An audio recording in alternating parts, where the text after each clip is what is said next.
Ayun na nga mga pards, good news, bad news tayo today. Then, unahin natin ang bad news. Ang bad news, siyempre, yan, hanggang ngayon, umuulan pa rin. Walang tigil, walang poknat, simula pa kayo ng madaling araw. Then, ang good news ay, at ito naman mga pards, yung ating good news. Ayan, nahuli na rin natin itong ibon na to mga pards. Ito, ayan. Itong ano ba yan? Ayan, naka south ring ng NHPC. Yan yung inakay natin na tinuturuan dati na laging wala, tapos uuwi ng hapon, tapos pag pinakawalan muli, aalis, then hindi na siya bumalik. Sa tagal ng mga ilang linggo ba, parang buwan o nabot mga pards eh. So mga ilang buwan, pabalik-balik lang siya rito, tapos ayaw na nga pumasok sa loft. At ayaw na magpahuli. Medyo madilim lang, kaya ilaw. Yan. Kulay niya nga mga pards ay blue check.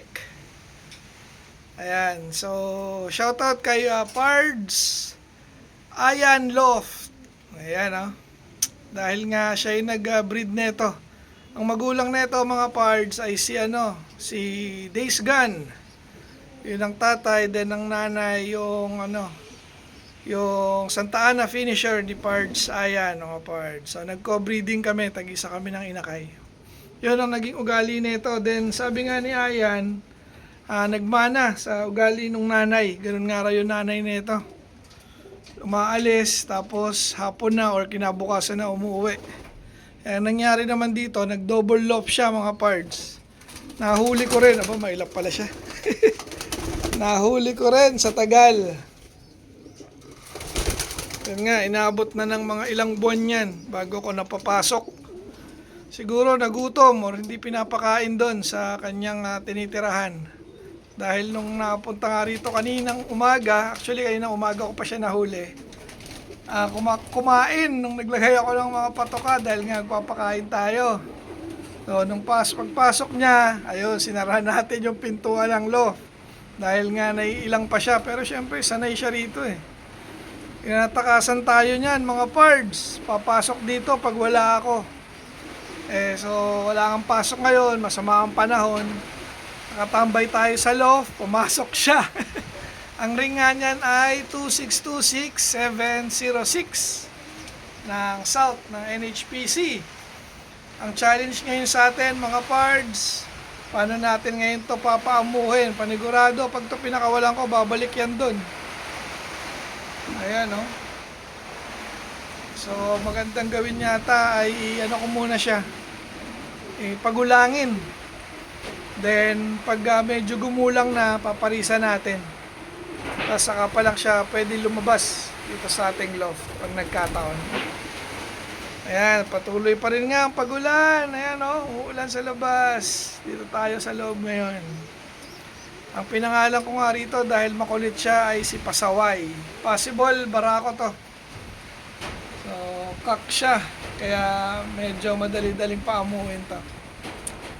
So, ayun mga pards. Ayun yung good news natin. Ayan ang bad news, nasa labas. Ulan ng ulan pa rin. Ay.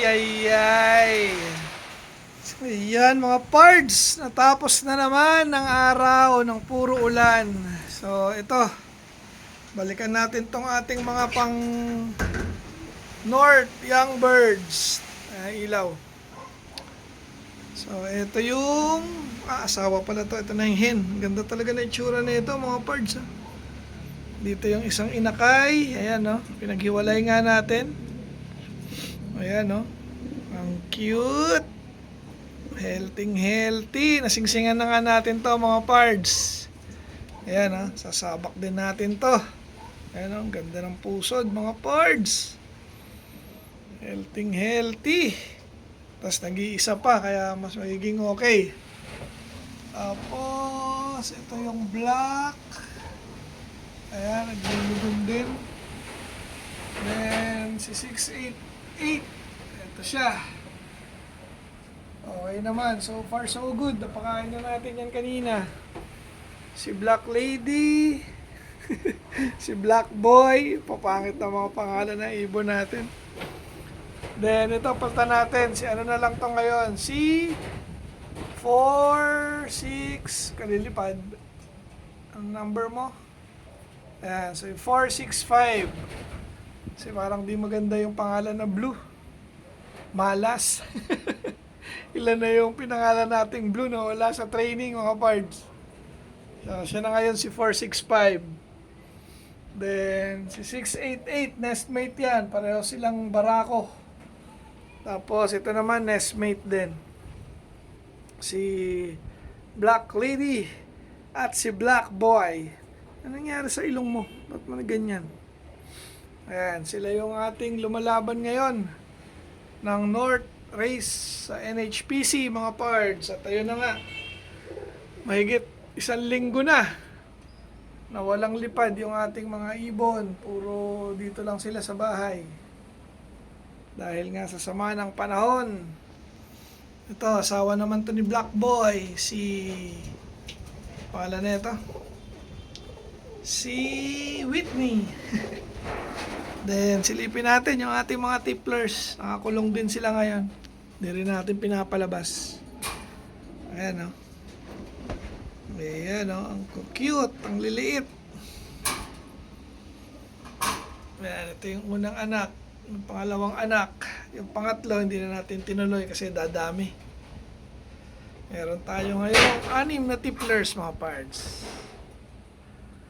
Ayan sila. Ayan, tumila ulit ang ulan, mga pards. Hindi natin mawari ang panahon. Sana bukas, kumalma na siya. Dahil nga yung bagyong nakapila, ay ang dami. Ano ba nangyayari, mga pards? Ayan, pati sila, oh, malungkot na rin. Hindi nang makalabas masyado. Sa labas yan, mga pards, saglit lang, kagaya kaninang umaga. Saglitan ko lang pinalabas yung mga yan. Then umahampas pa, oh. Yung ating tabing dito, yung pangsamantagal na tabing, umahampas. Tapos silipin nga natin itong mga pang MacArthur natin. Ayan sila. Hop. Labo, against the light. Ikaw, ano nagawa mo dyan? Baron. Sino ba yun? Si Leila Mac pala yun. Ayan, mga basang sisiw. Yung ating mga breeder at MacArthur young birds. Ngayon kay Leila Mac. At nagliligalig. Kaya si Tim Yahoo nasa taas. Ayan, mga pards. Ito na natin tapusin yung ating video for today. At bago yun, pakita ko yung kapatid. Ayan, oh, pinayaya nga natin dyan kay Tippler para healthy, tag-isa. Hanggang sa muli, mga pards. Paalam!